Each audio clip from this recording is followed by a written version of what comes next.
duduk makan, terus saya karena agak capek, saya baring saja di situ di lantai. Baring-baring itu saya tertidur. Waktu tertidur itu saya sebut satu nona pun nama. Kau kuatkan di saat aku lemah, kau menopang di saat aku merasa gagal. Saudara-saudara, dan saya kira untuk tema hari ini, tema kita hari ditetapkan oleh Majelis Sinode Gemit adalah pendidikan integritas. Ini tidak sangat berkaitan dengan ilmu pengetahuan sesungguhnya, hal-hal yang berurusan dengan karakter dan segala macam. Kita berharap bahwa sebentar setelah firman ini, kita bukan saja renungkan dan menemukan soal di mana, tapi sekaligus dapat menjadi pelaku firman. Amin kok. Saudara-saudara, saya mulai khotbah ini dengan mengatakan begini. Kalau saudara ketemu orang yang omong lain bikin lain, kira-kira apa yang saudara omong? Pernah ketemu orang yang omong lain bikin lain? Pernah kok? Pernah. Di Noel Sinas juga ada. Kira apa yang saudara omong? Kalau lihat orang omong lain bikin lain. Boleh sebutkan satu. Gila. Oh, gila. Orang yang omong lain bikin lain.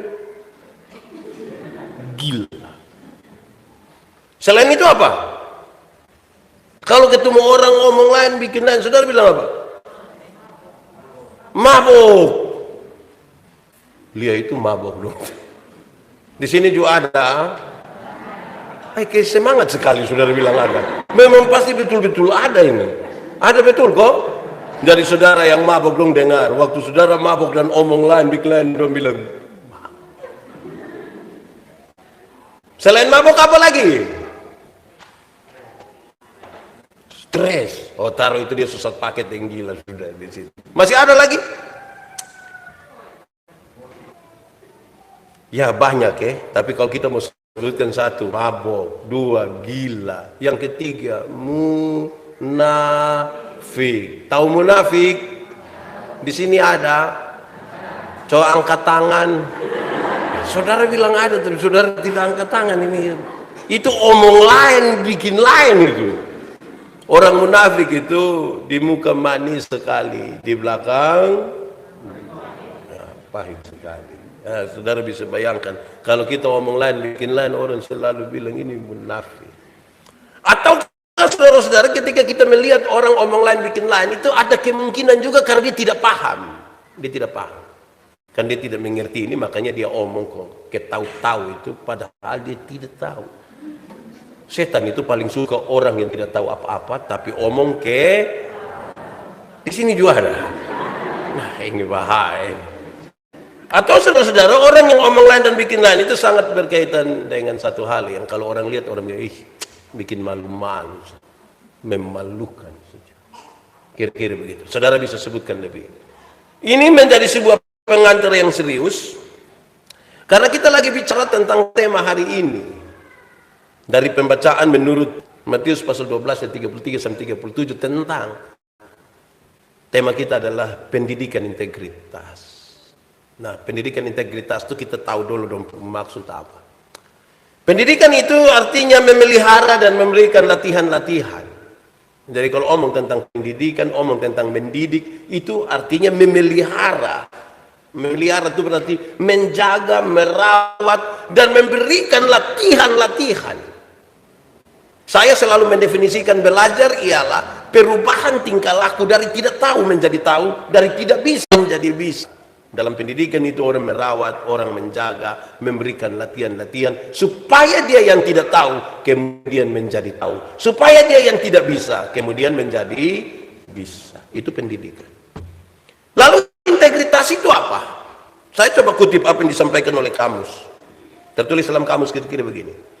Integritas itu artinya sifat keadaan yang menunjukkan kesatuan yang utuh sehingga memiliki potensi kemampuan yang memancarkan kewibawaan dan kejujuran. Satu kesatuan yang utuh. Utuh antara apa? Utuh antara pikiran, perkataan, sekaligus perbuatan. Itu kemudian berpotensi untuk bisa menunjukkan kewibawaan sekaligus juga kejujuran.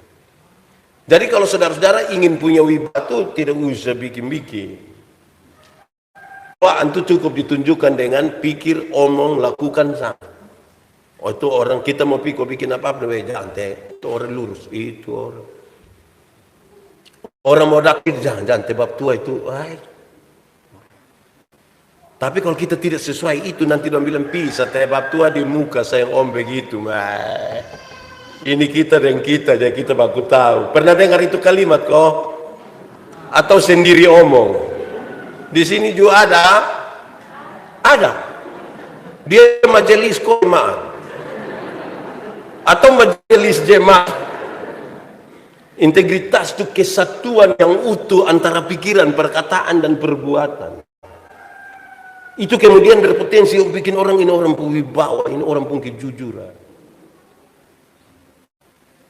Bahasa Paulus itu lebih ringan, dia begini, apapun yang kamu perbuat, perbuatlah dengan segenap hatimu, seperti untuk dan bukan untuk untuk Tuhan dan bukan. Jadi kalau untuk Tuhan, kita tahu Tuhan kan menyelidiki hati, tahu apa yang kita pikir. Jadi dia bisa ukur ini orang ini yang pikir, omong dan buat sama kok tidak. Manusia kan hanya melihat apa yang dibuat, tapi Tuhan menyelidiki hati. Amin kok. Karena ada orang itu yang biasa omong lain, pikir lain, bikin lain. Hasilnya kelainan.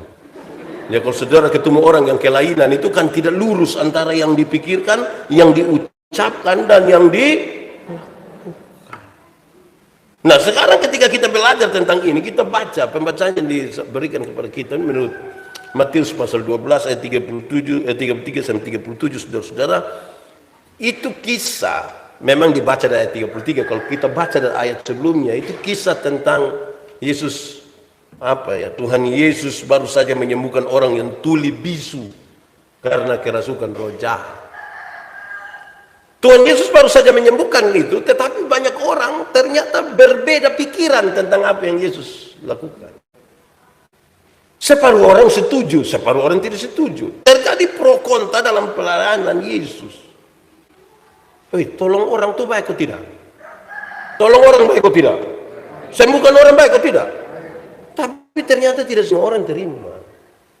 Saudara mau melakukan apapun, belum tentu semua orang terima. Belum tentu.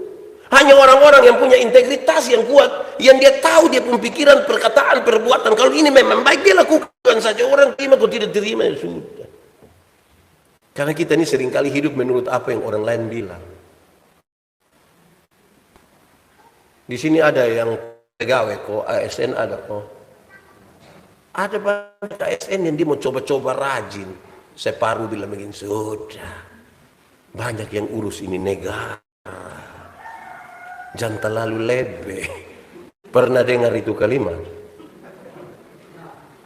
Nah, saudara bayangkan, akhirnya kita pun semangat itu bisa turun. Ada majelis mau rajin sedikit semua rasa ke garmana kok. Makam puu. Jadi akhirnya kita biasa-biasa saja karena mau menunjukkan sesuatu. Di tengah-tengah dunia yang punya arus berlawanan ini agak susah. Sekarang kalau saudara ingin menyatakan sesuatu yang benar itu susah, berat dia melawan. Berat. Nah ini tantangan sendiri. Ketika Yesus melakukan itu pro kontra muncul. Bahkan ini kalau tidak main-main, dia datang dari para orang Farisi, ahli Taurat. Orang Farisi dan ahli Taurat ini bilang Yesus itu berkawan dengan Beelzebul, itu dia penghulu setan itu. Saya paham begini, saudara. Ketika ahli Taurat dan orang Farisi bicara begitu, mereka tidak paham sesuatu yang lebih besar seperti apa yang Tuhan tahu. Makanya tadi saya bilang, kita bicara sesuatu itu mesti paham apa yang beromong. Kalau tidak paham itu biasa tambah masalah. Mereka orang-orang yang berpengaruh. Mereka para pemimpin agama. Mereka orang-orang terpelajar, para Farisi dan ahli Taurat. Tapi baru saja mereka menyatakan sesuatu yang mengerikan tentang Yesus. Mengerikan. Separuh mengatakan ini Tuhan, tapi mereka bilang ini setan. Sesuatu yang sangat mengerikan, banyak yang mereka lakukan.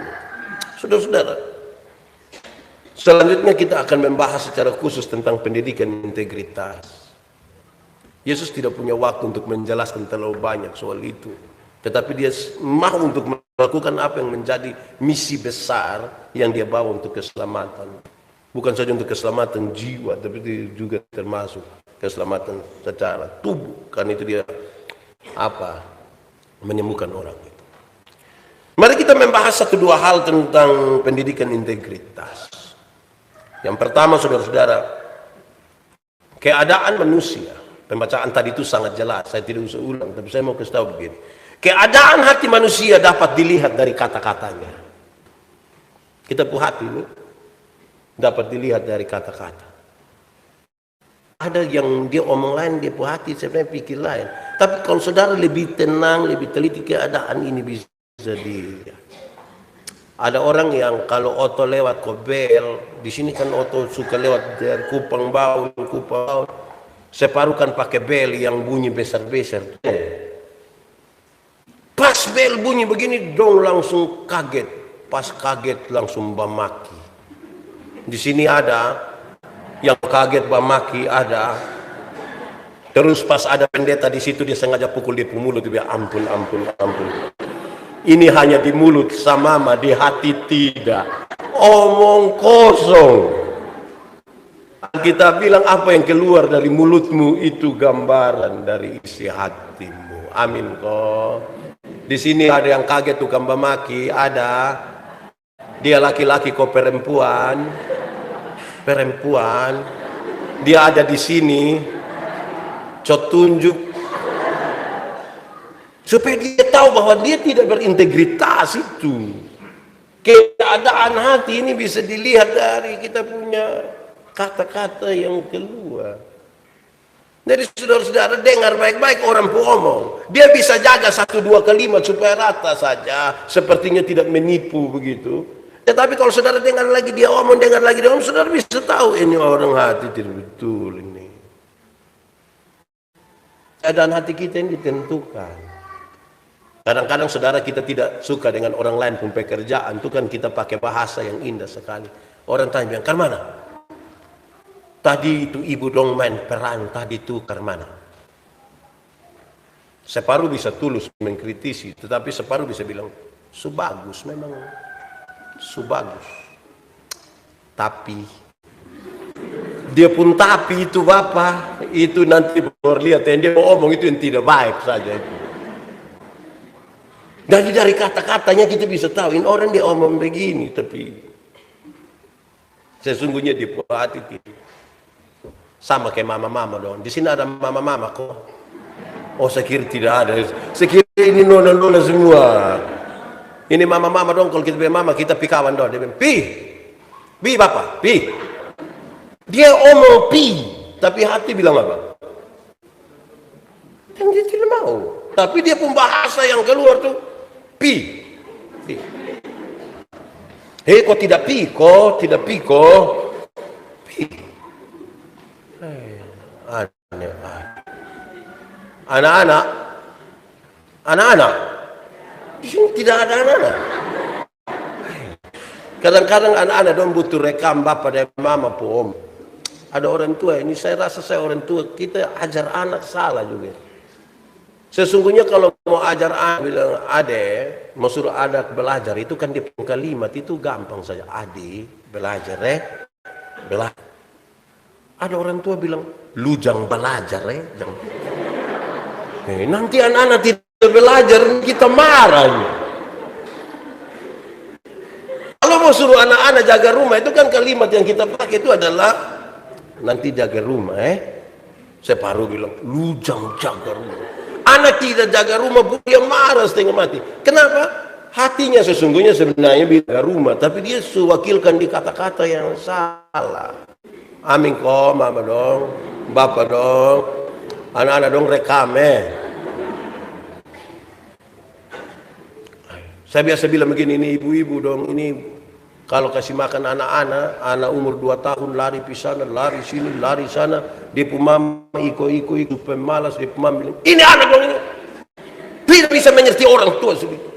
Saya juga heran. Anak umur 2 tahun suruh mengerti dia pun mama ya.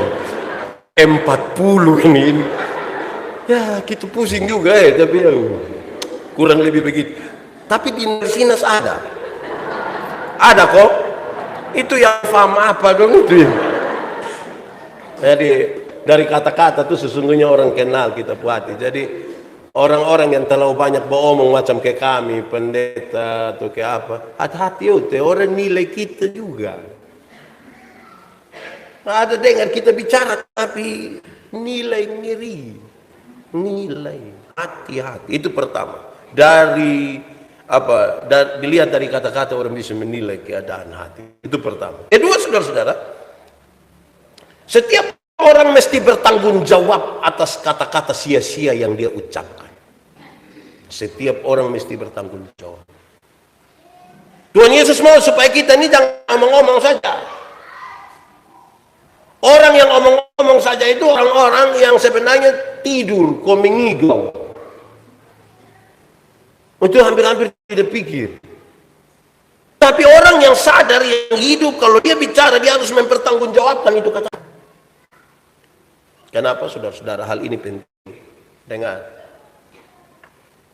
Karena kadang-kadang kita punya kebiasaan, ini kebiasaan biar Bapak tidak saya omong-omong sah. Tapi omong keserusak orang pun nama orangnya. Tidak, itu hari saya omong-omong sah. Saya itu hari hanya tahu sendiri ya, duduk tidak ada bahasa. Jadi, so omong keserusak orang baru bilang omong-omong sah. Nah, itu semua dipertanggungjawabkan. Amin kok. Di sini ada yang bergerak sedikit, tidak, namanya kita omong-omong sah. Saudara, di sini ada orang timur kok. Ada kok tidak? Oh ada, berarti kita sama kalau begitu. Orang timur itu kekuatannya ada pada uang, bicara, beromong. Boleh bawa mas satu apa ya? Satu nyiru besar, tapi salah omong, semua besar. Kan itu jangan omong-omong. Terbiasa orang omong-omong saja itu biasa dia kasih salah orang. Apalagi kalau orang tidak tahu apa-apa, kok duduk-duduk dia sampai langsung dia datang bisik bilang, sudengar kau balom. Kalau dia sumlai dengan sudengar kau balom, tidak tahu siapa lagi yang akan hancur. Di Nueva Sinas ada kok. Itu dia tanta-tanta kok om-om. Tanta kok om. Dong ada duduk di sini. Pakai baju warna merah. Jangan kita pun kebiasaan yang hanya omong-omong sama apa. Namanya kita omong-omong sah. Oh itu berhenti. Karena itu semua mesti dipertanggungjawabkan. Itu pertama. Kedua, saya ingat satu saat saya jadi saksi. Saksi di pengadilan. Karena ada saya pun teman, satu kena pukul, proses, terus masuk pengadilan, saya saksi. Masuk, sumpah. Habis sumpah, tanya saya. Anda sehat? Sehat. Anda tahu kenapa Anda dipanggil ke sini? Tahu. Nah, kalau Anda tahu Anda dipanggil untuk apa? Saya dipanggil sebagai saksi penganiayaan.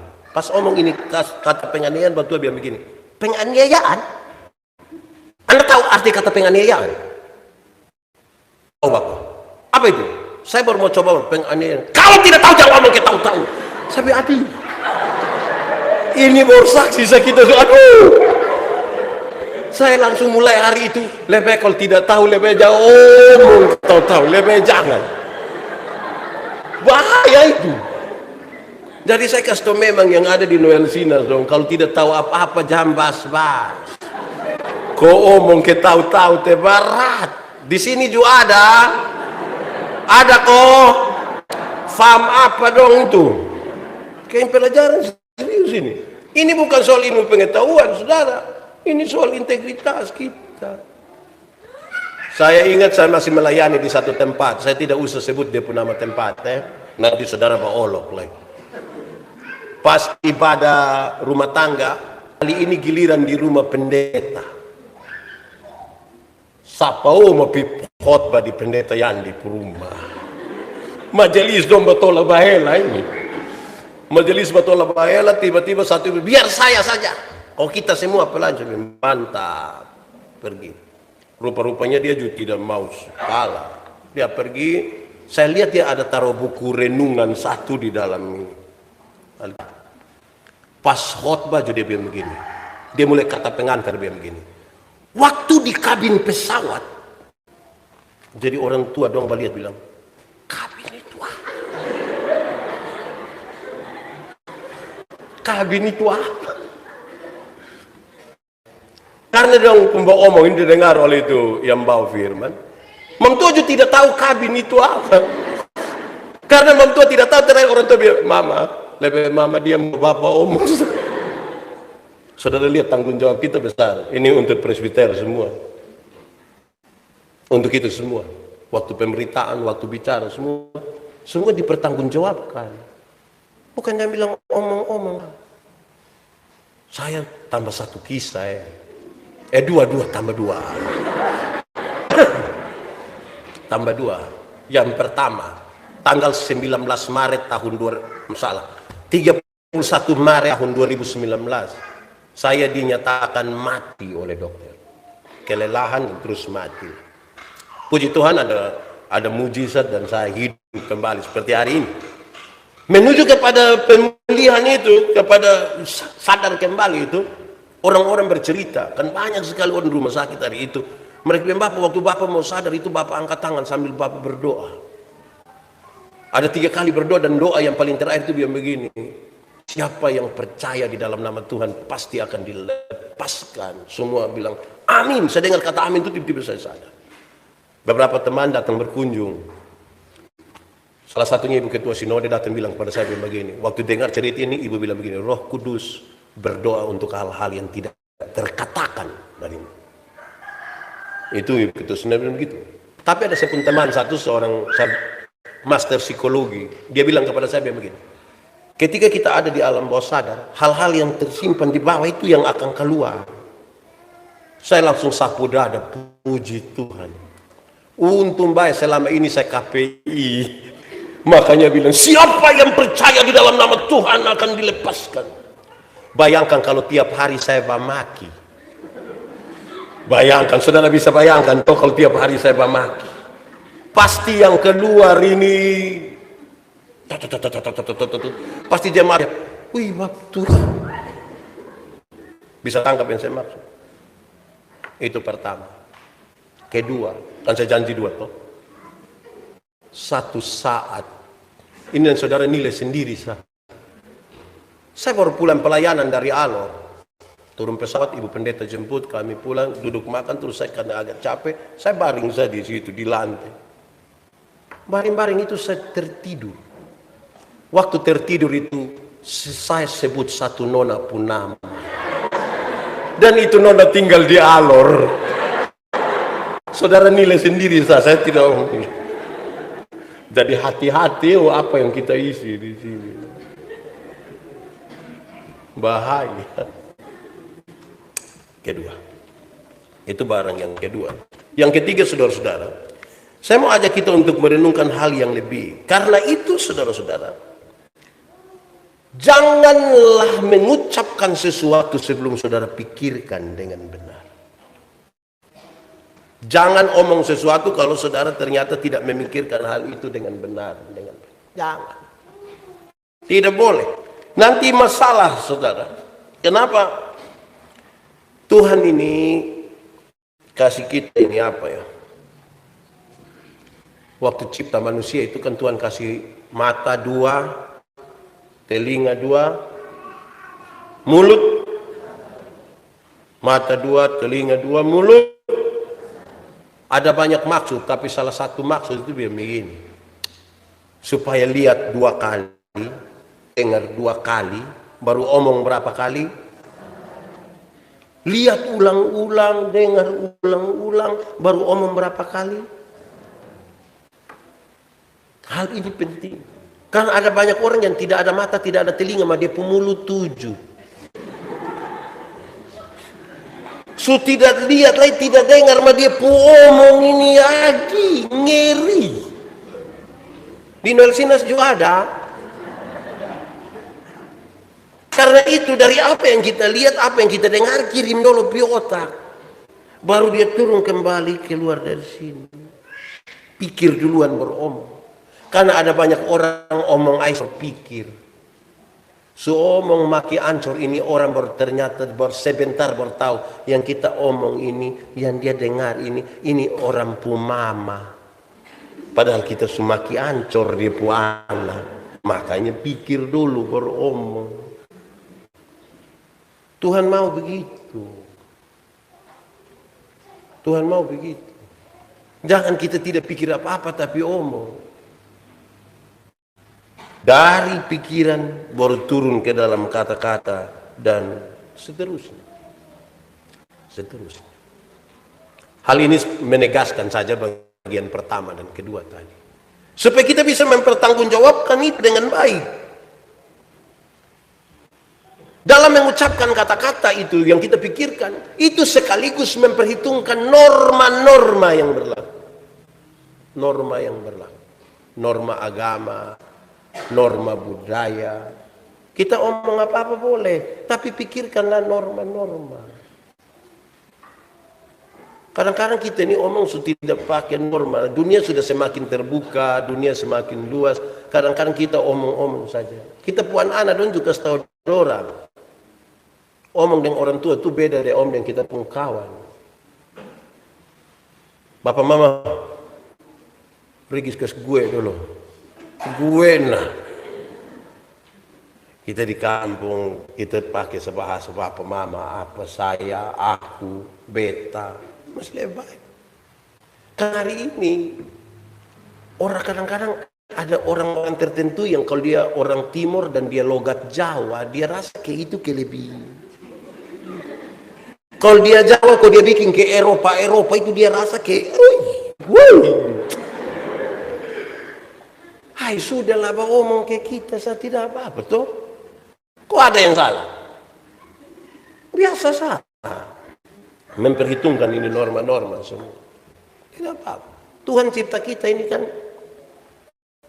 tidak pernah kita memilih untuk jadi Timur, ko Rote, ko Sabu, ko Alor, ko Sumba, Sumatera, Kalimantan, Jawa, Batak, Batak T, semua itu kan Tuhan atur itu semua. Kita tidak ada pilihan. Jadi jamba gaya. Itu hari Tuhan mau cipta saya kan Tuhan tidak pernah tanya, Yandi, yuk lu mau Timur ko Eropa, kan Tuhan tidak tanya. Semua jadi saja begitu. Jadi ya mari kita perhitungkan norma-norma. Saya senang tadi pas maka ada Natun. Kalau saudara memperhitungkan itu hal luar biasa. Lah si mana pinat neone akhlak. Itu hal yang baik sekali. Keadaan hari ini nih lebih terang dari yang paling terang, lebih panas dari yang paling panas. Yang paling panas matahari, yang paling terang matahari. Ini lebih lah dari pencipta matahari. Tidak apa-apa tuh. Tapi kita kadang-kadang pakai ini kok ganggu. Rasa kekar mana? Di bulan budaya bahasa saya bilang banyak orang, saya bilang begini, kita puan anak dong ini kalau suruh pakai selimut itu dong rasa kekar mana? Rasa tidak enak terhina malah. Tapi kalau pakai amet celana levis yang terobek-terobek itu, itu kayak prestasi. Ini mulai salah ini saya rasa ini. Di Nelsinas juga ada siapa pun anak tuangkang. Sini kita doakan khusus dia. Hargailah kita pun norma-norma. Kami orang timur dari TTS itu suka terhadap, bukan suka. Kami pun kehidupan dalam bicara itu tidak selalu akan omong langsung. Dia suka pakai kiasan. Itu beda kalau kami tinggal di orang Rote. Kalau kita datang pas dapat ketemu orang ada makan, beda cara tegur orang Rote, orang timur. Kalau kita sampai orang Rote sementara makan, Bapak, mari sudah sampai kita makan. Tidak, soal dong punya budaya memang gitu. Orang timur pun agak beda sedikit. Kita baru sampai pas ada makan dengan Bapak baru ketemu kami di dalam kali. Mari kita sama-sama kok kita keluar dari kali. Ya dong normal begitu. Tidak usah bilang kau terputar memang kau begitu. Paham terhadap sesuatu itu penting. Kalau tidak nanti kita niatnya, hei kekar mana kok. Berikut, saya khotbah lama tidak apa-apa Kasih saya 10 bulan. Yang berikut saya ingin sampaikan kepada saudara. Sebuah pendidikan integritas sangat berkaitan dengan begini. Kuasailah dirimu pada waktu yang kau mengatakan sesuatu. Kuasai. Kenapa? Karena kita tidak selalu dalam situasi yang aman. Kadang-kadang marah, kadang-kadang lagi baik, kadang-kadang kita mabok, kadang-kadang sakit, kadang-kadang lapar. Itu kalimat yang sama itu bisa diucapkan dengan cara yang beda. Karena itu tolong kuasai diri. Kalau kita lagi mood bagus itu, keadaan lagi bagus itu sampai dia sampai "Shalom, selamat pagi, apa kabar? Shalom, shalom." Itu kalau ada enak-enak itu. Kalau lagi tidak kita datang ke orang bilang "Shalom." Lu salam apa? Jadi memang hati-hati kalau bicara butuh menguasai diri. Kalau tidak bahaya. Ibu-ibu. Saya kira ini nenek-nenek semua. Ibu-ibu, kalau marah suami itu tolong kuasai diri. Ini suami datang, berangkat dari sini saya tidak sudah berangkat. Nanti suami sudah bilang, kenapa kok tinggal kami? Nah, makanya omong itu jaga, jangan asal marah. Di Noel Sinas ada kok, ada. Tahan, makanya marah sekalipun kuasai diri. Berangkat. Kasih itu baru menangis setengah mati, tapi suruh orang berangkat. Kuasai diri. Saudara lihat di video-video di Facebook atau di media sosial, ada toh? Pernah nonton kok? Ada 2 video. Biasa video pertama marah-marah, maki-maki. Saya tidak takut. Kenapa? Itu video pertama. Video kedua tuh waktu dia berlutut kau bilang, ampun. Makanya jangan ras jago. Video itu terlalu banyak. Ada video yang baru muncul itu yang ada maki ancur polisi. Saya tidak takut. Maki presiden, saya tidak takut. Segala macam. Terus video kedua. Itu ini subangka-bangka semua. Subangka-bangka baru bilang, saya yang di Menobe mengatakan permohonan maaf kepada makanya. Hati-hati. Dalam banyak bicara tuh bisa salah toh. Kuasai diri. Bapak-bapak begitu. Yang ibu-ibu, seibu-ibu inilah sesuatu tidak adil. Kan dari saya bapak-bapak. Di sini tidak ada bapak-bapak ya. Kita bapak-bapak ini kadang-kadang cari hal. Saya rasa kita bapak-bapak ini cari hal. Supaya mama tidak marah, itu dia sengaja marah duluan. Datang ini, dia tahu ini pulang terlambat, ini mam tua marah. Dia sengaja ketok pintu mapelan. Wah, kenapa kok saya ketuk dari tadi sana buka pintu? Kamu mau usir saya dari rumah kok? Wih, bapak dong ini memang terlalu. Bapak dong, tolong. Ada buah roh itu bilang begini, kelemah lembutan. Kelemah lembutan itu terdiri dari 2 suku kata, 2 kata itu lemah dan lembut. Gabung menjadi. Saya biasa bilang kami suami-suami di NTT ini hanya sampai di lemah saja. Lembut tidak. Artinya ketika kami mengalami kelemahan, kami mengerti kelembutan. Kalau susah beratku semua mati, itu baru kita bilang, mama, tolong. Itu kalau sulemah.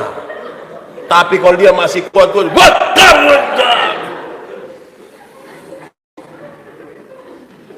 Di Noel Sinas juga ada. Ada kok. Itu Pak ada duduk di sini. Saya ingin sampaikan hal ini buat kita supaya kita jaga-jaga. Kuasai dirilah waktu bicara. Jaga baik-baik, karena itu bukan saja bertanggungjawabkan, tapi kan kita sering ada dalam banyak situasi yang tidak. Bapak mama, suami istri kalau komunikasi itu lihat, waktu ada capek-capek sampai baru bilang, coba HP, sini. Ini kenapa? Ini nonton sampai aduh, itu babunuh itu. Duduk enak-enak dulu berbohong toh, sudah dengar kok mama dong. Bapak dong. Aneh-aneh. Terakhir, saudara-saudara, tiap orang mestinya dapat menguji dirinya dengan kata-katanya sendiri. Tiap orang mestinya dapat menguji dirinya sendiri dengan kata-katanya sendiri. Jadi mau kenal kita pun diri, coba periksa kembali kita pun kata-kata. Coba dengar kembali. Saya biasa khotbah begini direkam, disimpan, terus habis dengar kembali. Uji betul kok ya saya omong. Saya ajal ilmu khotbah, orang tanya saya, Pak Pendeta, khotbah yang baik itu yang karmana. Saya lupa maksud. Khotbah yang baik itu tulis, kok tidak tulis, berapi-api atau berair-air. Khotbah yang baik itu bukan soal tulis atau tidak tulis, soal berapi-api atau berair-air. Khotbah yang baik ialah omong karmana. Kamu tidak tahu? Khotbah yang baik itu ialah omong karmana. Oh sudah. Jangan omong lain. Hanya itu. Kalau kita omong berapi-api sampai berair-air, tidak pas yang kita lakukan. Saya berkhotbah di sini bilang, engkau harus mengasihi istrimu. Terus istri datang di sini pican. Nanti Pika tahu bilang, mama tadi bangun agak pusing kok jatuh. Anda suka kerasan lagi lah. Di sini ada yang biasa pukul istri kok. Saya balik dia pun pertanyaan, mama yang biasa kena pukul so angkat tangan. Dan coba-coba pernah angkat tangan pulang kena pukul. Jadi mari yang kita omong itu persis dengan yang kita lakukan. Apalagi ini kita pertanggungjawabkan bukan saja kepada manusia, tapi juga sekaligus kepada Tuhan. Amin kok. Nah, karena hari ini saya tambah sedikit karena hari ini ada syukur panen. Saya ingin menyampaikan begini. Ada hal yang bisa kita kerjakan, tapi ada hal yang tidak bisa. Itu hanya Tuhan yang kerjakan. Kita tanam, kita siram, tapi Tuhan yang memberi pertumbuhan. Supaya kalau kita ada dalam syukur, kita ada dalam sebuah keyakinan bahwa Tuhan terima kasih engkau memberkati ini semua bagi kami. Orang-orang yang tidak pernah berterima kasih, dia sulit menikmati ini berkat-berkat yang Tuhan. Tiap hari hanya mengeluh. Nanti jalan ketemu orang dia hanya bilang, Bapak, hidup ini terlalu susah. Nah lu mati sudah, kalau memang kau sudah terlalu susah, kenapa hidup lagi? Tahu terima kasih, Tuhan, terima kasih Tuhan. Jagung, pisang, itu pisang luang kok pisang apa? Ya, merang. Tuhan kasih kita jagung. Bersyukur toh.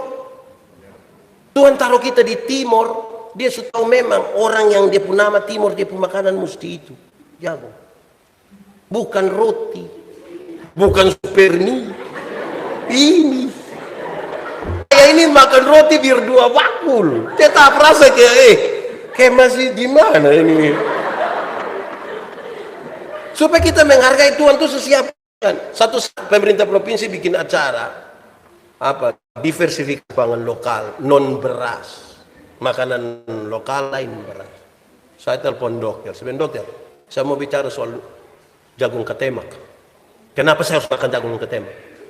Beberapa menit kemudian beliau kasih tahu, Pak Pendeta, kita pun tubuh ini butuh 3, pembangun, tenaga, pengatur. Di jagung ketemak itu di campuran semua, termasuk kacang-kacang, termasuk dengan buah pepaya muda, termasuk dengan daun pepaya, dan dia pun jagung sudah memenuhi ini 3 unsur, pembangun, tenaga, pengatur. Ini yang disebut dengan sempurna. Saya udah. Saya langsung ingat dia pun contoh. Saya marah sejumlah ibu. Mama-mama dong bawa telur ayam 4 butir pi jual di pasar. 1 butir 2.500. Kalau 4 berapa? 10.000. Waktu dapat 10.000, 7.000 dong isi pulsa. Tinggal berapa? 3.000. 3.000 dong beli supermie. Itu yang saya marah. Di supermie itu hanya ada gambar telur. Bagaimana kamu bawa telur asli 4 dijual hanya untuk beli gambar telur? Aduh. Aneh itu.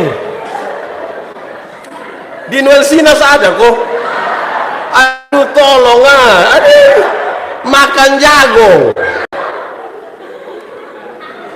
Hanya ada gambar telur, itu pun setengah. Kita bawa telur asli jual hanya untuk beli gambar telur. Memang aduh, ada yang salah dalam kita pun kehidupan ini. Salah ini. Tidak benar ini. Saya lihat ada 1-2 orang ini dong bawa pisang dari kampung pi jual di pasar, pulang dong beli bawa keripik pisang. Weh, kita ini barat ini kalau begini. Saudara, ini ibadah pun namakan ibadah syukur. Syukur itu apa?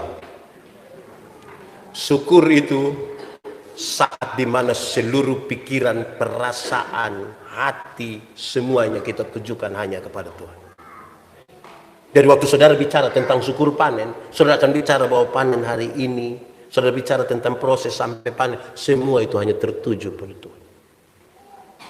Kan ada orang bikin ibadah syukur tapi di hati tidak syukur. Saya pendeta jadi saya tahu banyak. Dong undang kita ke ibadah syukur Bapak jam 4, Bapak kita ibadah syukur. Saya ingat tepat jam 4 karena saya jam 7 ada acara Iya. Pite mam tua mas pakai daster. Itu terobek di sini. Baru bikin gas kita kuah asam. Terus kita bilang, Mama sudah jam 4 kenapa tidak mulai? Mam tua bilang, ikan ada yang Marta. Ini sudah salah ini. Ibadah ya ibadah. Amin kok. Saudara tidak amin juga, ini amin nih. Supaya kita sadar kalau mau bersyukur itu seluruh pikiran perasaan kita kasih di Tuhan. Ini yang mau kita lakukan ini. Tuhan memberkati kita dengan ini barang semua. Tanam di lain tempat ini tidak hidup. Hanya ada di kita. Dan saya kira kalau kita nyatakan syukur ini luar biasa. Saudara dengar bunyi apa itu? Ayam apa? Ayam kampung.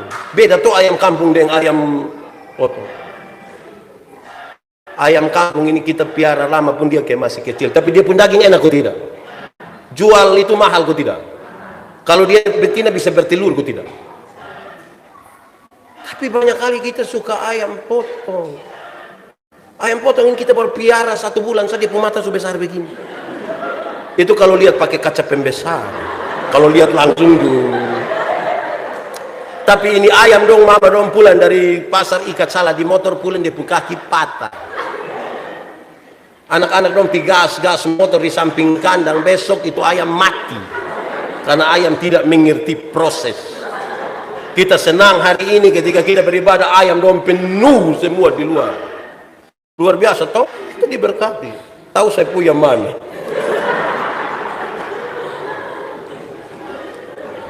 Saudara-saudara, biar kita naikkan syukur luar biasa. Saja kita menyanyi lagu ini, terus pakai musik sambil tepuk aja. Ikut saya tepuk tangan. Bersyukur kepada Tuhan. Bersyukur kepada Tuhan. Sebab apa? Sebab Dia baik. Bersyukur kepada. Sekali lagi. Bersyukur kepada Tuhan. Bersyukur kepada Tuhan. Sebab apa? Sebab Dia baik. Bersyukur kepada Tuhan. Terima kasih, Tuhan memberkati kita. Amin.